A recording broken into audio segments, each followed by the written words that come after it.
prep some baked oatmeal. All right, this is going to make 6 servings and it is going to be delicious and warm and cozy and high protein. And I'm gonna make it today on Sunday and I'm gonna have breakfast all week. Okay, it's gonna be apple pie flavored. So let's jump into it. So we're gonna start off with we are gonna have apples because it's apple flavored, but we are actually starting off with bananas. So these bananas are not quite as overripe as I like for baking, but they're good enough. They're good enough. They're soft. 2 or 3, depending on the size, like whatever. This is a very forgiving recipe. And I have honestly not made this recipe in a long time. We're just gonna play around with it. We're just gonna play around. We're gonna see what happens. I'm gonna use a potato masher and mash up bananas here. People always complain that I don't show enough of what I'm doing, so I'm trying here. I'm trying. All right. I forget. You guys want to see what I'm doing down here. All right, mashed bananas. And then we are adding milk. Now listen, I wanted 2 cups of milk, but I only have 1.5 cups. I didn't realize I was so low on milk, or I would have gotten some with my groceries today. I had oat milk in the fridge that was expired. I have heavy whipping cream. That's not what we need. So we're going to start off with the 1.5 cups. We're going to see what we think about that. I'm really tall. I'm sorry. Like, it's cutting my head off. If it needs more liquid, we will just add water because we are adding protein powder in a minute. We're going to add 2 eggs. We're going to do 3 cups of oats because half a cup of oats is a serving, and we're making 6 servings.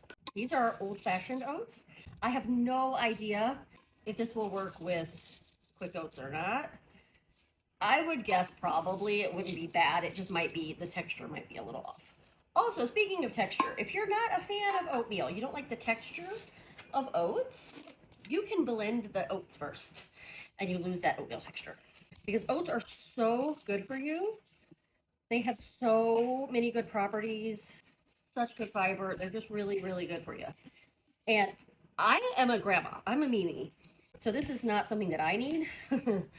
But it's also really good for nursing moms. It's really good for breast milk production. You need 1/4 cup of a sweetener. You can use honey. You can use maple syrup. You can use white sugar. I'm going to use Truvia brown sugar. Sounds delicious to me. 1/4 cup of sweetener. And I'm just kind of mixing it all in as I go with the potato masher. You're going to want to add, you don't have to. You don't have to do this. Listen, this makes it higher protein. Okay, I'm going to add protein powder. I am using Pea Science Select Nutrition apple pie flavored. Oven's ready. This apple pie flavor is delicious, but it's very limited edition and very hard to find. So, sorry. We're going to do 2 scoops. 2 scoops is 48 grams of protein. So that's adding 8 grams of protein per serving just by putting in that powder. We're going to add a bit of salt, not a ton. We're going to add some vanilla. This is vanilla. It's not suspect at all. Splash of vanilla. That's probably too much. That's okay. We need a teaspoon of baking powder. Powder makes it puffy, so when we're baking, we almost always want powder. So here I have 2 Honeycrisp apples that I chopped up. We're going to put about half of these in there. And then I don't know how many walnuts, you guys. I should measure. All right, hold on. I also should chop these up because they're just half walnuts, but whatever. All right, about 1/2 cup of walnuts. We're gonna put that all in there.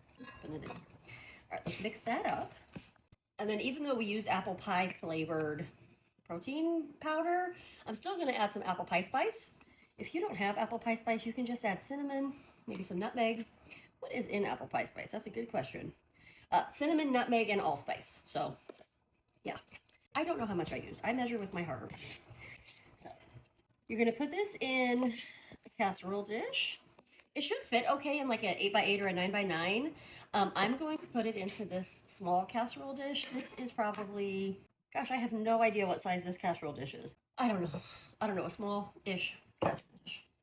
And you're going to want to grease it in some way. I'm using avocado oil.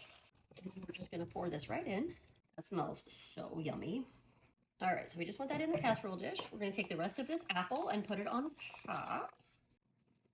You can do this in whatever flavor you want.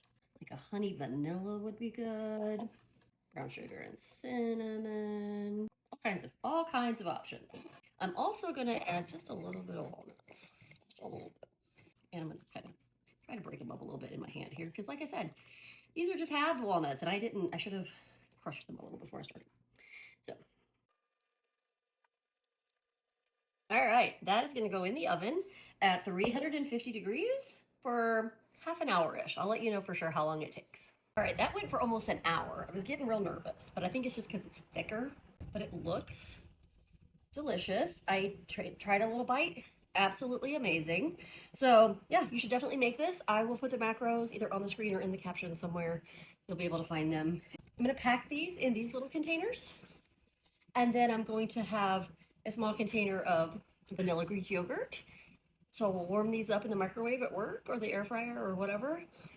And then put a little bit of that Greek yogurt on top. It's gonna be like apple pie a la mode, y'all. It's gonna be delicious.